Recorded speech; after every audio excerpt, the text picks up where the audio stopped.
Just when you thought the cost of living crisis could not possibly be any worse, it's getting really bad. The price of your morning coffee is about to go up. Now, if you're like me and you cannot function without first having a latte or a flat white, you probably don't think much of handing over $4.50 for your morning coffee.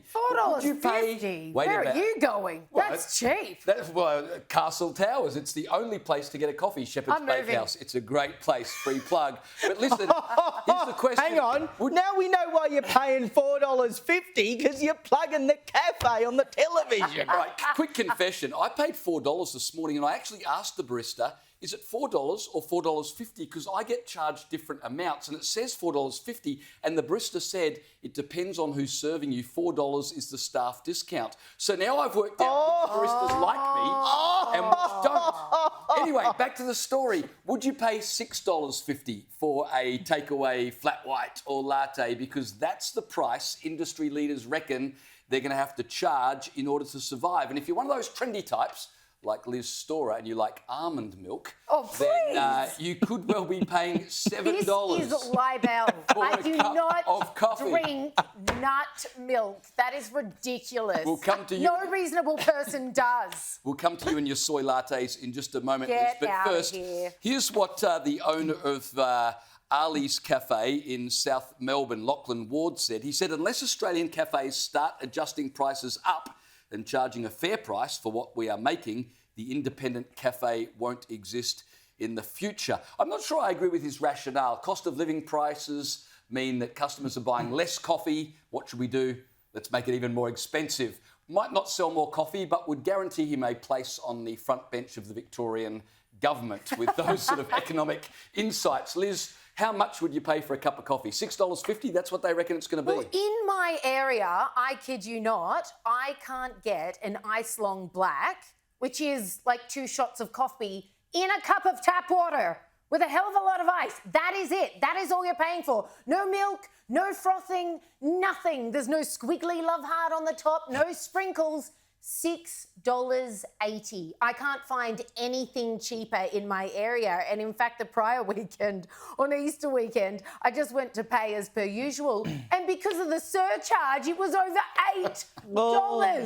I was choking on it the entire time. But look, Lachlan Ward clearly doesn't know that most everyday people know it costs them approximately $30 to make a coffee. The markup, $30? Sorry, 30 cents. The markup is already absolutely extortionate on us. And we take their point, but we're paying salaries, we're paying rent. Well, that sounds like a you problem because we can make coffee at home using a 45-cent pod. So, International Roast is even cheaper. Yay! I don't know that we want to sink that low. No offence to all the international roast drinkers out there.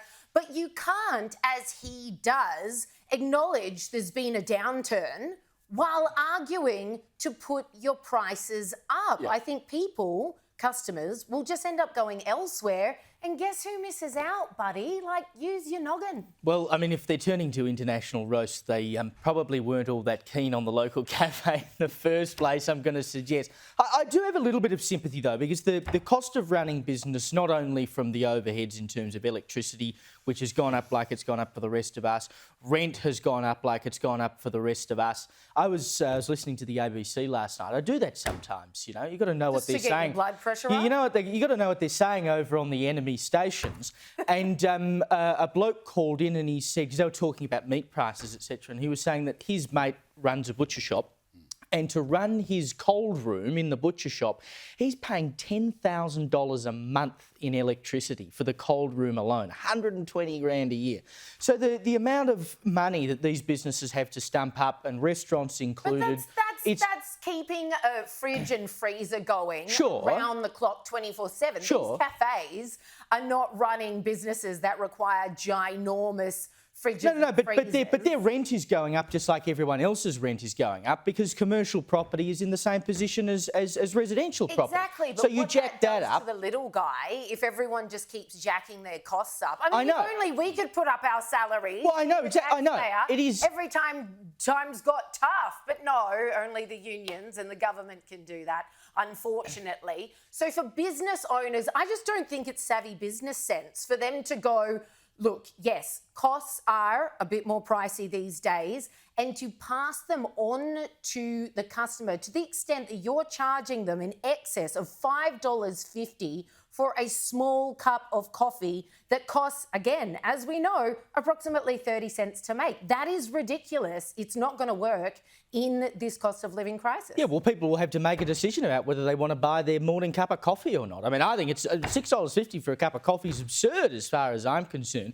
but I can half understand where they're coming from. But we are not a serious country if you've got to stump up $6.50 for a cup of coffee. Like, if ever there was a reason for people to give up their caffeine addictions, surely $6.50 has got to be enough encouragement to do something about it, right? And a lot of the feedback on today's article said that exact thing. They're like, that was one of the first things to go. I make it at home now. It's way cheaper. And everyone's very happy with that